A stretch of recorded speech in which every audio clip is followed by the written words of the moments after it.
तेलंगाना के जिले सिद्दीपेट में महकमा जंगलात के अहदेदारों ने मल्ला सागर प्रोजेक्ट के करीब कोंडा पार्क रिजर्व फॉरेस्ट के इलाके में तेंदुए की नकलो हरकत को कैद किया। District forest officer CH Sridhar Rao ने बताया कि स्टाफ ने हाल ही में इस तेंदुए को देखा और फासले से इसकी तस्वीर अपने मोबाइल फोन में ले ली। स्टाफ अरकान ने 2 तेंदुओं और इनके बच्चों को देखा।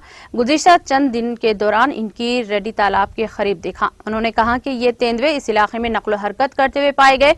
इन तेंदुओं की नकलो हरकत के सिलसिले में शहरियों को चौकस करते हुए श्रीधर ने शहरियों पर जोर दिया कि वो जंगलाती इलाकों में न जाएं। महकमा जंगलात के अहदेदारों ने साल 2018 में भी तेंदुओं को देखा था। बादजा स्टाफ ने साल 2020 में जंगल के इलाके में 2 तेंदुओं को पाया।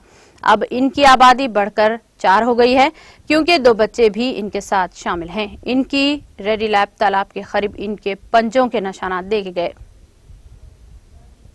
नाज़रीन, हमारे TTV न्यूज़ को सब्सक्राइब करिए, बेल आइकॉन को प्रेस करिए, शेयर करिए और लाइक करना ना भूलें। और किसी एडवर्टाइजमेंट से मुताल्लिक जानकारी के लिए हमारे इस नंबर पर कांटेक्ट कीजिए। हमारा नंबर है 9550102020।